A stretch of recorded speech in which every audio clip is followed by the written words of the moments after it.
News 8's Commitment 2016 election coverage, live from WGAL, the race for U.S. Senate. Tonight, we hear from the candidates hoping to be the Democrat facing incumbent Republican Pat Toomey in November.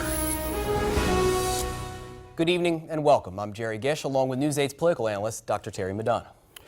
Well, thank you, Jerry, and welcome candidates. And Franklin Marshall College is delighted to be a partner in this debate this evening. Absolutely. We're looking forward to a great evening, and we welcome the Susquehanna Valley viewers and those watching across the state tonight as well. And tonight we are with three candidates running for the Democratic nomination for U.S. Senate. And first, let's introduce you to the candidates. John Fetterman grew up in York. He graduated from Albright College and has a master's degree from Harvard's Kennedy School of Government. He moved to Braddock, a suburb of Pittsburgh, and has been Braddock's mayor since 2005. John and his wife Giselle have 3 children. Katie McGinty grew up in Philadelphia. She went to St. Joseph's University and Columbia University. Under President Bill Clinton, she served as chair of the White House Council on Environmental Quality. In 2003, she became the head of the State Department of Environmental Protection. She ran for governor in 2014. Governor Tom Wolf then named her his chief of staff. She's married with 3 daughters and lives in Chester County. Joe Sestak was born in Delaware County. He attended the U.S. Naval Academy and earned a Ph.D. from Harvard University. He served in the Navy for 31 years. He also served in Congress from 2007 to 2010. He served as President Bill Clinton's Director for Defense Policy and ran for Senate in 2010. Sestak is married with 1 daughter. So here's the format for tonight. We will go alphabetically, asking each candidate a question. Then that candidate will get 1.5 minutes to answer. Then the other candidates will get 1 minute to respond if they choose. Then the candidates will make closing statements at the end of our broadcast tonight. So let's begin. And the first question is from Mr. Madonna. First question goes to Mr. Fetterman. There has been and there continues to be a big dispute in this country over trade agreements. Both President Obama and former President Bush supported and implemented the so-called free trade agreements, and now in the news, of course, is the Trans-Pacific Partnership.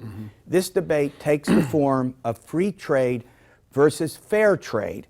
What is your position in this dispute, and how would you explain how trade should be handled, given the importance of the global marketplace? Sure. Well, again, I'm mayor of Braddock, Pennsylvania, and if anyone's familiar with Western Pennsylvania, they know Braddock, and Braddock lost 90% of its population. And during my time there, there's been one incontrovertible fact that free trade in this country has never been fair trade for communities like my own, like Braddock. And that's not just my community. Communities all over Western Pennsylvania, all over Pennsylvania, in fact. As I've said before, I never thought I'd live to see the day when I would say Ross Perot was right. And Ross Perot said that it was going to be a giant sucking sound when we enacted NAFTA, and that's exactly what happened in Western Pennsylvania and in communities all across the country. For me, my key metric when we're talking about trade deals is that are we valuing and protecting blue-collar manufacturing jobs in this country the same way we're valuing high-tech jobs? And consistently across the board, we haven't been doing that.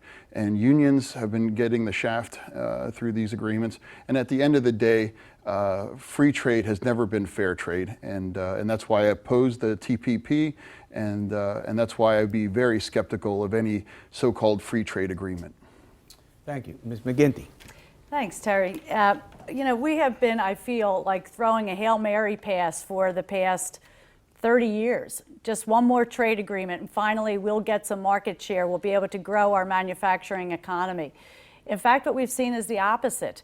With these trade agreements has come a loss of our manufacturing prowess that we had, and with that has come a loss of the middle class in this country. I think we need to turn in a very different direction. You talk about TPP, and even there, the proponents will tell you that TPP will bring a loss of 50,000 good-paying jobs a year. That's a loss we can't afford. I've lived and worked overseas, and I've seen what it is as U.S. companies try to set up business in these other countries. Even when it's supposedly working, we're handing over 49 to 50% of the company, and we lose our intellectual property, our technology. I think it's time to just invest in the American worker and build our markets. Mr. Sestak. Thanks, Terry. NAFTA was wrong. The TPP is not right. And that's because 8 of the 11 countries within it have minimum wages less than $3. But we are no longer in, let's say, as we were in the 60s and 70s Cold War, in an arms race, military. We are in an economic arms race. And there's 2 reasons why we have to try to make them work. The first is that for every $1 billion of exports, if we can knock down their trade tariffs, we gain 7,000 jobs. Our trade deficit, if we got it to 0, would be 300 jobs here. The second reason is we want to bind nations over there, particularly surrounding China, that are worried right now to us with our economic rules of the road, not China's that's established an infrastructure bank and has actually had Britain join it.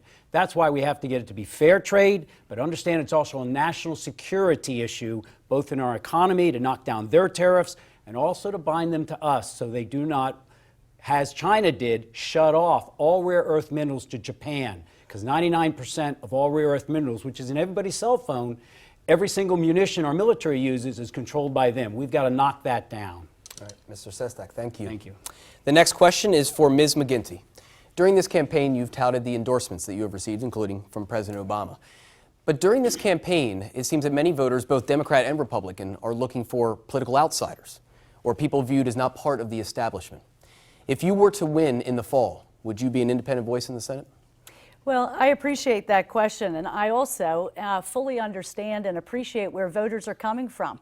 You know, they're angry, and they know that neither the economy nor our political system and our government has been working for them. You know, why is it that we have a middle class that's now squeezed to near disappearance? It's because the system has been rigged against the average person. You know, why is it that we've seen wages actually erode and not keeping up with the cost of college and every other skyrocketing cost? Now, I do come into this race, and I'm proud to have the endorsement of President Obama, but that's because he knows I'm a fighter.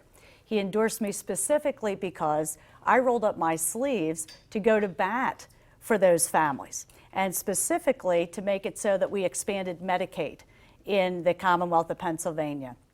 500,000 people now covered with that insurance and saving taxpayers $500 million a year. I'm also proud of some of the other individuals who are standing with me. I've been on the front lines with janitors, fighting for the Fight for 15. People need to be paid a decent wage.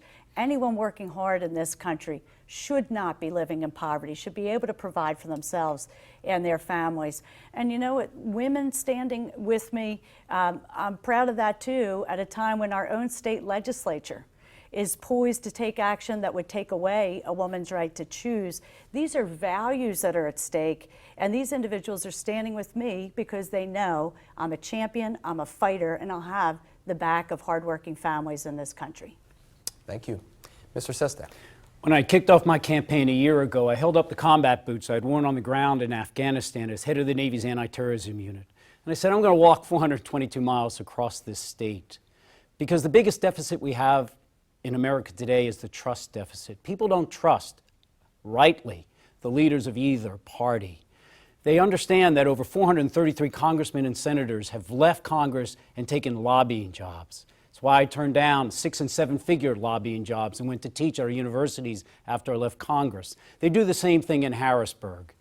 I also kept my office open 7 days a week, up until 9 o'clock during that recession, handling 18,000 of my fellow countrymen and women, 4 times any other congressional office. And as I did that walk, I said, I am not asking any politician or any organization for an endorsement. All I want is to walk in the shoes of Pennsylvanians and earn their trust. Because people in the political party, often in Washington, D.C., aren't in it for people any longer. They're in it for power and themselves. Mr. Sestak, thank you. Mr. Fetterman. Sure. Well, of course I would be an independent voice if I was elected to Congress. I'm not beholden to any endorsements, any special interests. I'm simply beholden to the people that I've represented in Braddock for the last 11 years and for people all across this great Commonwealth. Throughout my time in Braddock, I've simply sought to be a champion for a community that had been left by the side of the road and had been written off. And the lessons that I've learned and the successes that we've achieved in Braddock, I think have a lesson for a lot of communities, this entire roster of communities all across Pennsylvania that have been left behind and their better days were a generation ago. So, I owe nothing to anybody in this race except the people that would have elected me, and I'm beholden to no special interests, money, endorsements, or otherwise. Mr. Sestak, let's talk about national security for a moment. How confident are you that the president's nuclear deal with Iran and his handling of ISIS will keep us safe and is in our national interest? It is in our national interest as well as Israel's. But I'm tougher than Ronald Reagan, who said, trust but verify. I say verify before you trust. But think about this. Iran was within 30 days of having 4 nuclear bombs. And we kicked it out of that country by bringing them to their knees with economic sanctions. And our military option is still there. Now 150 people can go in at a moment's notice and inspect. Is the military option there? Sure it is. But understand, I've operated in that Persian Gulf in a carrier battle group.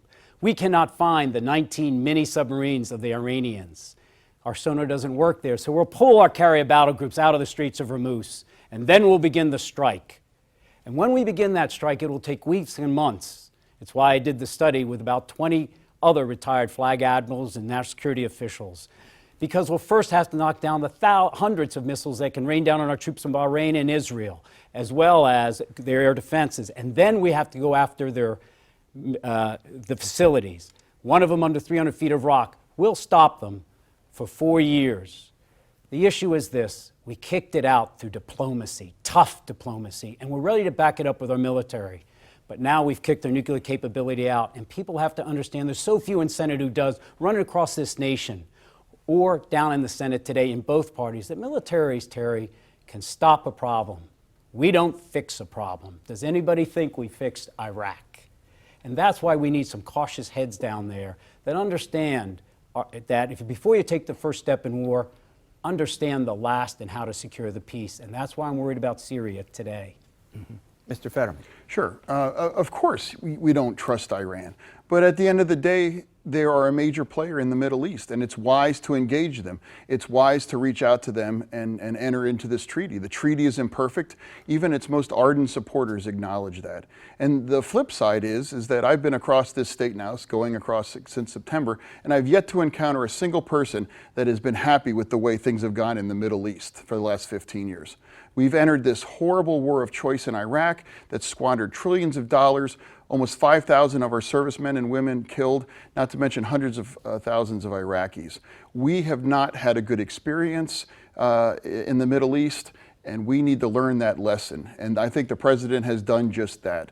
Diplomacy over wars of choice, and I believe that ISIS is a threat to the United States, but I don't believe it's an existential threat to the United States, and it should not be enough to bring us into another war of choice in the Middle East, given our history there the last 15 years. Ms. McGinty. Yeah, Terry, I agree that it was vital to try our best to deprive Iran of nuclear capability. An Iran that continues to pose a threat every day to our ally Israel. And one of the things that I think we need to step up and be more aggressive on is the enforcement, for example, of provisions in UN resolutions with respect to missiles. We have Iran still testing missiles and threatening Israel in that respect. But the accomplishment of depriving Iran of an almost immediate nuclear capability that they were on the brink of securing was an incredibly important one. With respect to ISIS, I do think it's vital that we continue what we have seen working through airstrikes, supporting not American troops on the ground, Sunni troops on the ground, Kurd troops on the ground, to pull back that caliphate, to continue to seize back territory that has been a breeding ground for terrorists we've seen strike in Europe and elsewhere. Okay. I have a follow-up on this. Mr. Sestak, on the troops in Syria, if I have this correct, you are not in favor of our American ground troops in Syria. Are you confident that the coalition that is there now can move aggressively enough to defeat ISIS before it spreads its additional war on terror throughout the universe? No, I'm not. But that doesn't involve U.S. troops having to go in.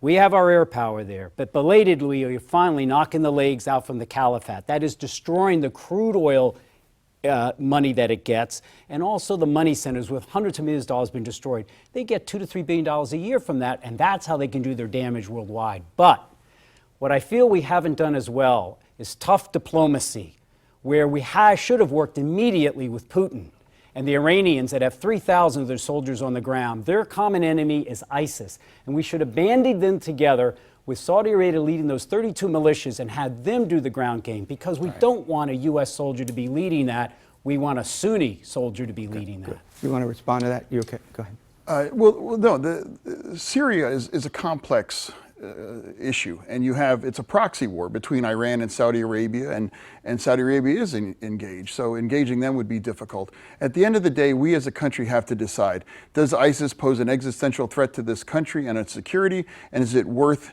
getting, having this banana peel, if you will, into another misguided war of choice here in the Middle East?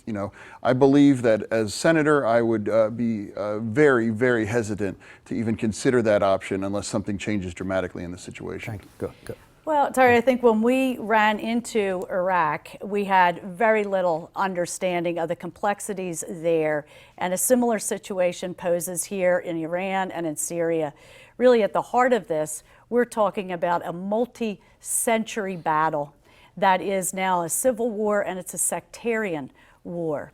And any easy notion that we'll just send troops in there and that'll fix it, that's never has worked, and it wouldn't work here, and it would embroil us again in wars that are not fixable by easy intervention.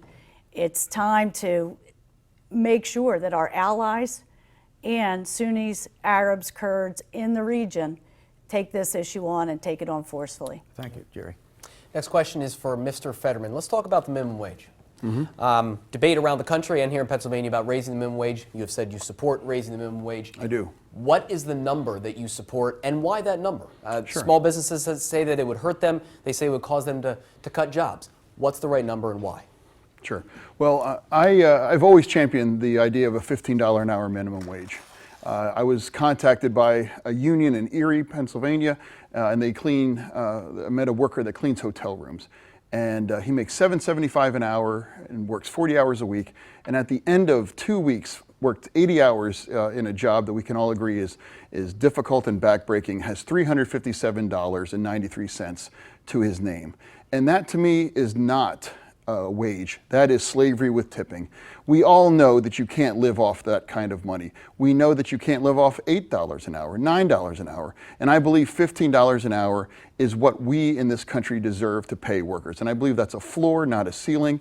If you're working full-time in this country, you deserve to live a dignified manner, and a $15 an hour minimum wage would go a long way to assuring that. Thank you. Ms. McGinty. Thank you. This country it has always been built on a recognition that hard work should be the key, the ticket to getting ahead. And we've honored that, we've rewarded that with decent wages. People have come together, they've fought for decent wages. And I've been proud to be on the front lines calling for $15 an hour. I agree with John. You can't stop there, though, and we should get this out of the political arena and enable that minimum wage to increase with inflation.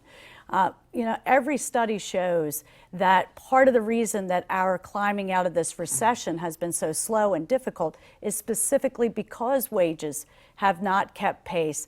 If we want to grow this economy, we have to pay people more. 70% of all economic activity is consumer purchasing power. So if we want a shot in the arm for the economy, we need to start paying hardworking people more. Second thing is, I also think we should support families, family and medical leave, paid leave, and child care. When you do that, you very significantly increase economic activity, $500 billion or more of new activity we could generate. Thank you. Mr. Sestak. Jerry, we have to do it. When I went to Congress, one of my first votes was to raise it about 40%, up to $7.25 in a three-step process.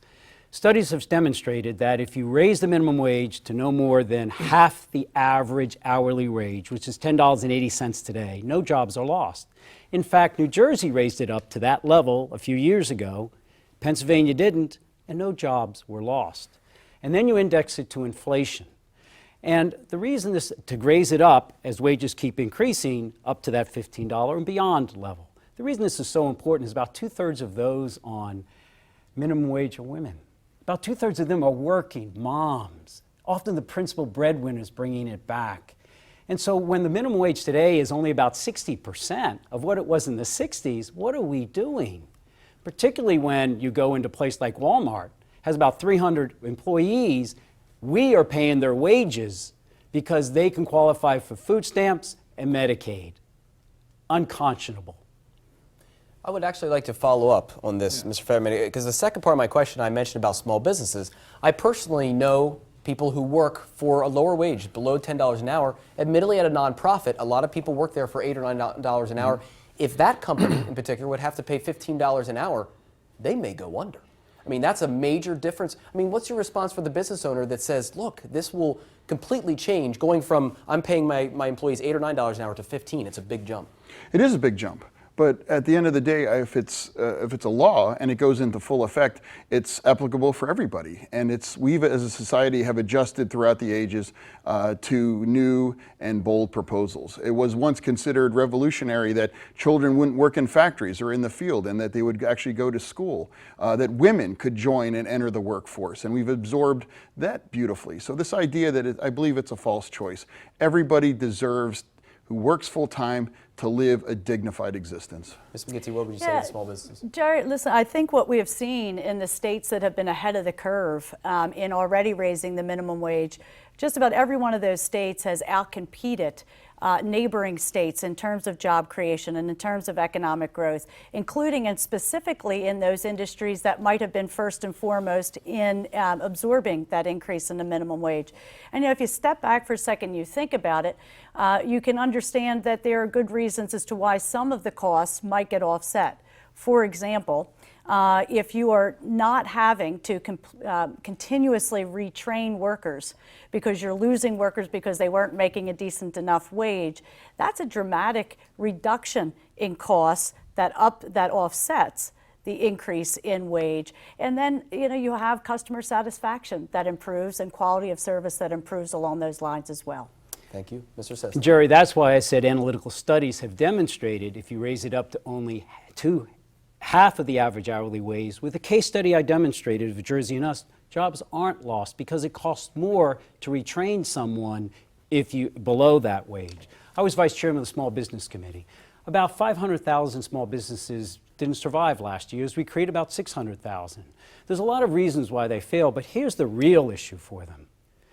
We are creating only half as many small businesses as we used to per working American in the 70s. The problem is twofold. It costs 40% more for regulation for small businesses than for a big Walmart because they can't marginalize the cost of the regulation. And there's ways to fix that. And second, to start up those small businesses again, to get them on the playing field for the full time, not just 18 per 10,000 working minutes, but 36. They need access to capital to start up. Wisconsin did it with a tax credit for investors. They quadrupled the investment in small businesses and started them going. That's what they need. Mr. Sessom, thank you. All right, Ms. McGinty, we're going to talk about health care. There's probably no more complicated subject than we could define this evening than health care. In Pennsylvania, let's talk about the Affordable Care Act. In Pennsylvania, the average cost of premiums rose about 11%. If you bought the cheapest plan, the cost went up about 15%. And now some major providers are stepping back from even offering coverage. So should we reform the Affordable Care Act, or as some have said, should we go to a single payer? How do you deal with the cost that would be largely borne by businesses and others in the community? Should we go to the should we go to the single payer system or reform the Obamacare, Affordable Care Act? Well, we absolutely have to take on the cost of health care. Look, I think that the Affordable Care Act has brought us important gains. Gains like not disqualifying someone from insurance because they have a pre-existing condition, for example, or the gains that I was proud to help deliver here in Pennsylvania with the expansion of Medicaid that both covered 500,000 people and cut the bill to the taxpayers by $500 million a year. That's good stuff. But costs are out of control and need to be brought under control. How can we do that? One, we're the only country in the world that does not have our health service negotiate with Big Pharma to bring down the costs of prescription drugs. There's a study I just saw again the other day showing prices as high as 200 times for some drugs here in the United States as compared to the very same drugs available in other countries. Let's take the handcuffs off there and allow that negotiation to happen to bring the costs down. We took an initiative here in the state as well in terms of home and community-based health care. That is an option that many seniors in particular would like to have, and it's a tenth of the cost for service. The big picture here, though, is whether it's with the insurance companies and taking a look at big advertising budgets and excessive overhead, those costs can and should be brought down, and especially with respect to Big Pharma and the cost of pharmaceuticals, we can bring those costs down, and we have to, because the costs are really getting away from individuals and families. Mr. Sestak. Terry, as you know, this issue is personal to me. I retired from the Navy to take care of my daughter. At 4 years old, she had brain cancer. And she's 14 today, going on 22.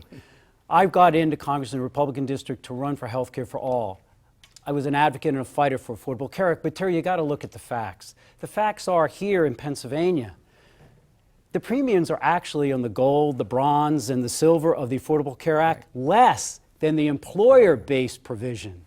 Not only that, but insurance companies are jumping in. 25% more insurance companies got in this year than last year. They're not leading. That one company you mentioned, I think it was United Care. Right. Well, the director of the Affordable Care Act said they just misjudged how to price it out there.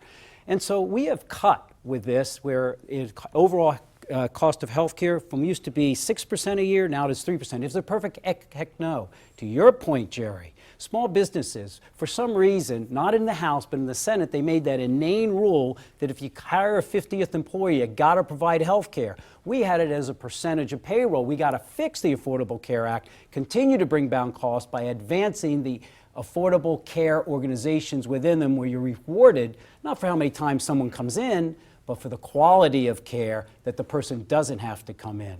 And that's what we have to continue to do to advance home security for everyone. Mr. Fetterman. It's one of the great questions of our era. Is health care a right, or is health care a privilege that should be afforded to the few? And I fundamentally believe, and my campaign fundamentally believes, that health care is a right. And because it's a right, it's something that should be extended to everybody. And the Affordable Care Act has done a magnificent job in extending that insurance coverage. We now enjoy 90% coverage in this country. And things like Republicans have pre-existing conditions. Democrats have pre-existing conditions. I don't know why that could have ever been considered controversial. Republicans have children now that can stay on their parents' policies until they turn 27, and so do Democrats. There are so many aspects of this that should have never been controversial in the first place. We are the only industrialized country that doesn't provide universal health care for all its residents. That would be the ideal. The Affordable Care Act is an excellent first step, and the perfectibility of that contrasted to universal care is an issue that we'll have to work out in the following years. All right, Mr. Fetterman, thank you very much. We are about halfway through tonight's debate right now, so we're going to take a quick 2-minute break, but we will be right back with much more from the Pennsylvania Democratic U.S. Senate debate right after this.